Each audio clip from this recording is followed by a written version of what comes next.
Hello everyone, प्यारे बच्चों, इस वीडियो में हम लोग कवर करेंगे हमारा जो पिछला टॉपिक चल रहा था और हमारा जो चैप्टर है वो है weather, climatic changes and adaptation.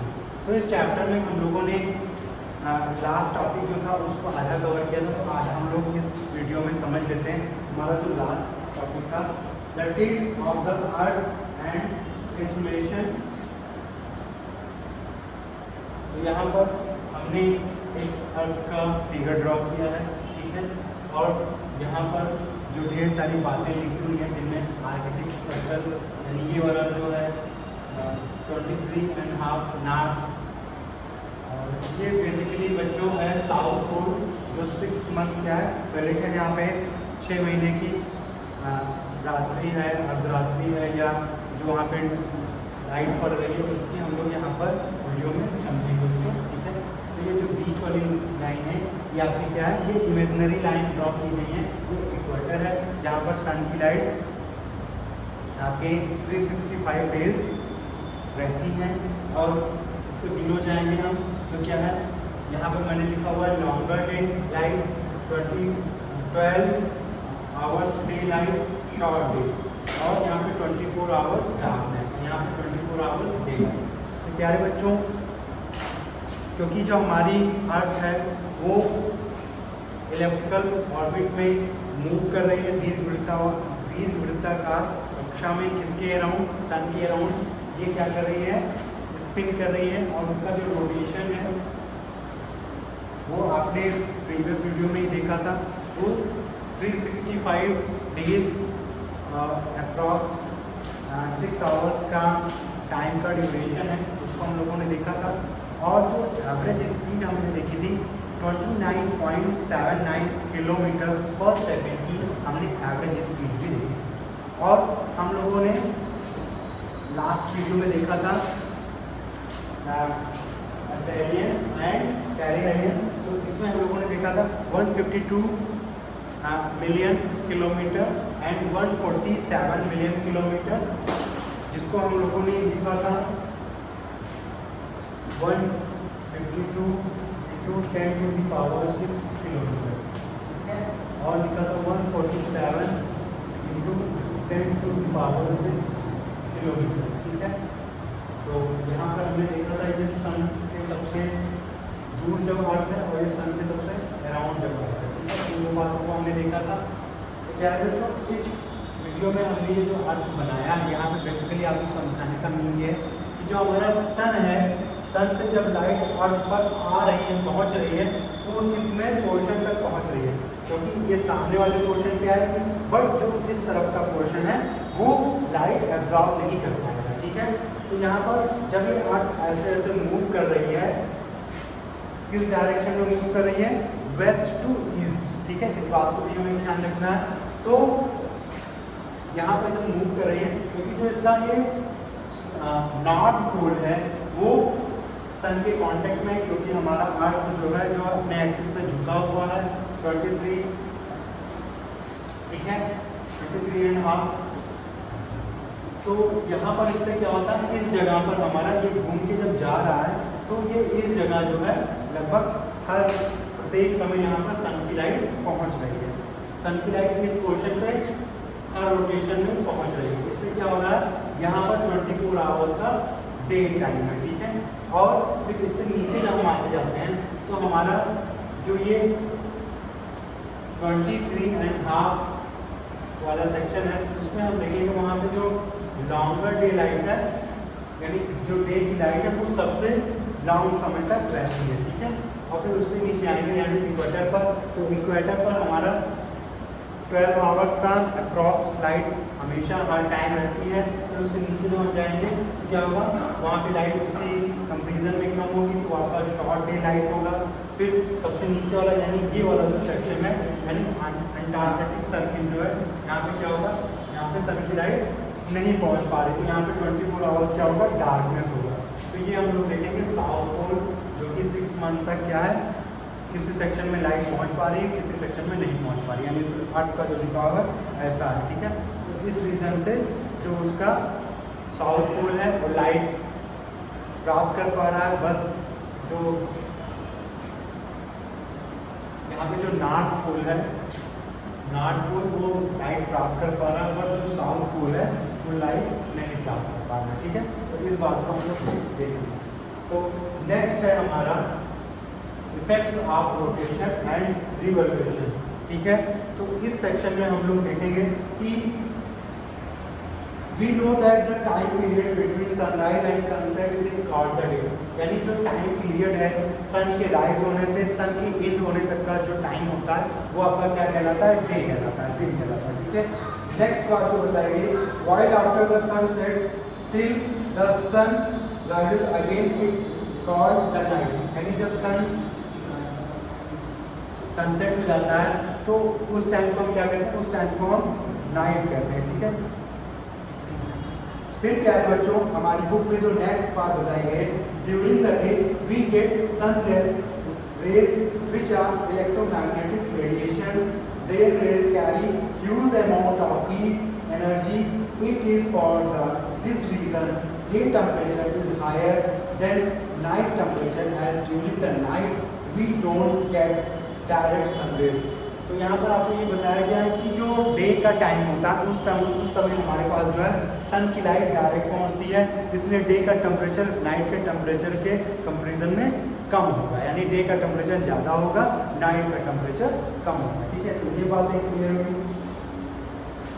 Next है when our part of the earth, यानी इंडियन सब कॉन्टिनेंट की बात की गई है, हिंद महासागर,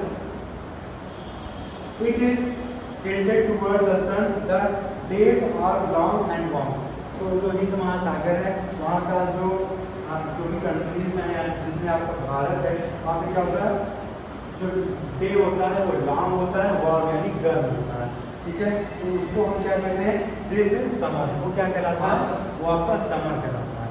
और नेक्स्ट क्या है, next our part of earth gradually moves away from the sun, bringing cooler weather। This is autumn।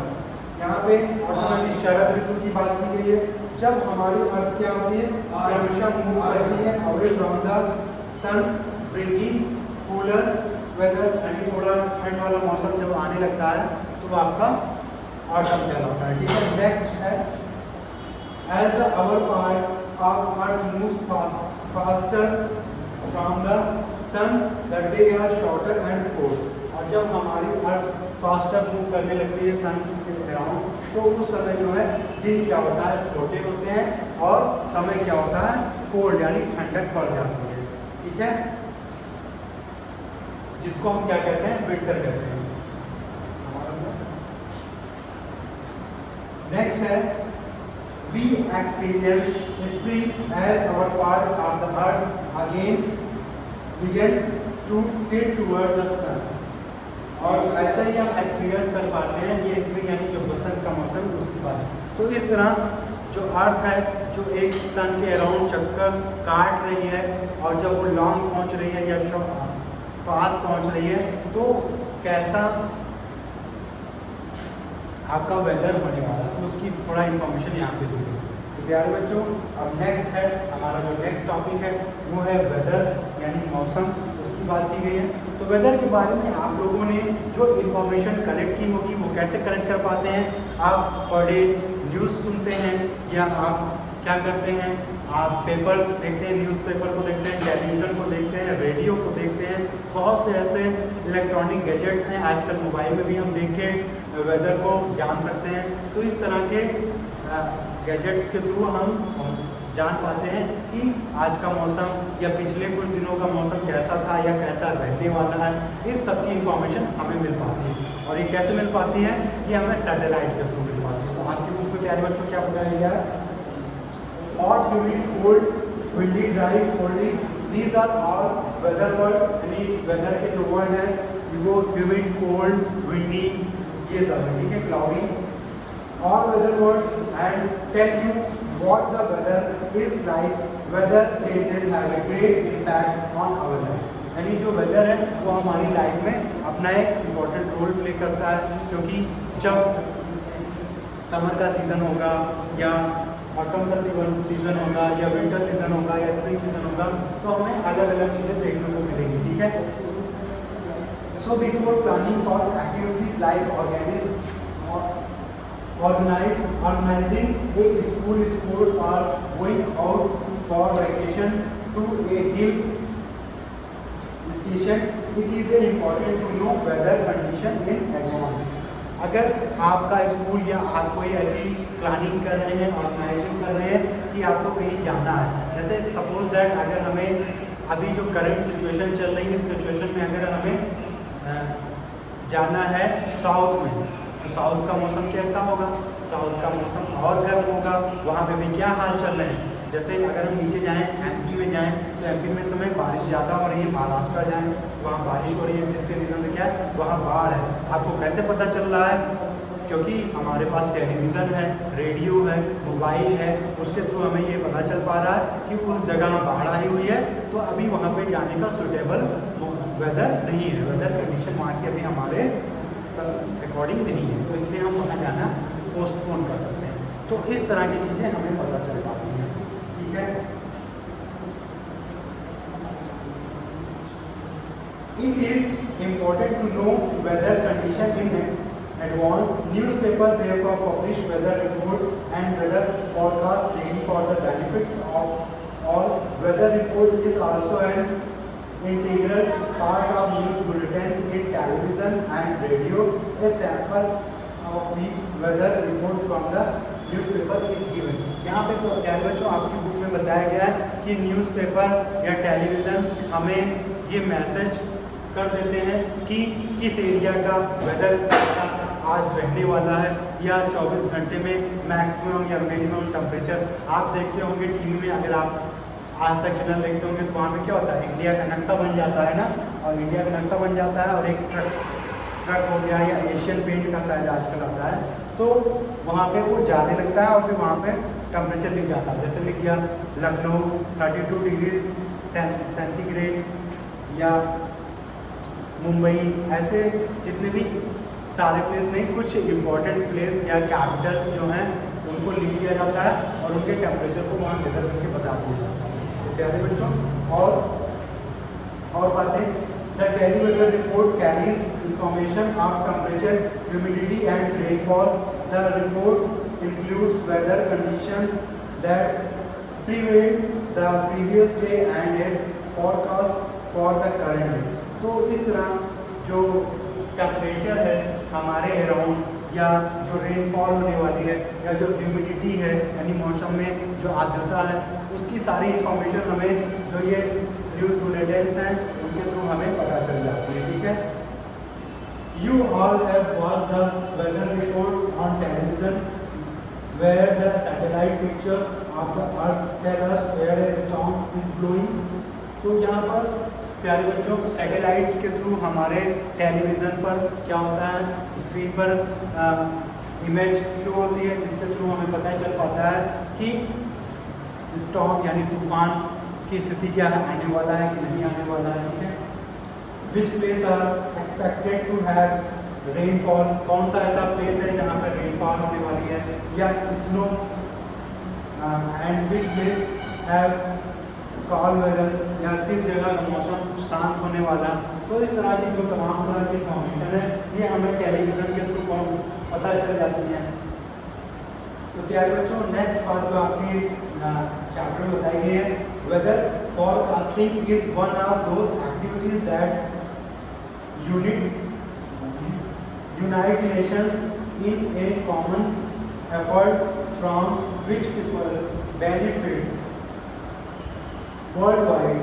It is based on the readings made by the meteorological department, which studies various aspects of weather scientifically.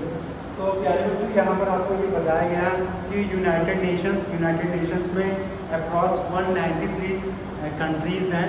United nation यानी हमारे world में जितने भी देश हैं उन सभी का एक समूह बनाया गया है, उन सबको जोड़ने का काम कौन करता है, यूनाइटेड नेशन, ठीक है। तो यूनाइटेड यानी यूएन, यूनाइटेड नेशन का ने एक मेट्रोलॉजिकल डिपार्टमेंट बनाया जिसमें सभी देश जो उनसे जुड़े हुए हैं उनको इंफॉर्मेशन शेयर की जाती है वेदर से रिलेटेड, ठीक है। और ये कौन इसको बताता है, इसको हमारे जो वेदर साइंटिस्ट होते हैं वो हो जाते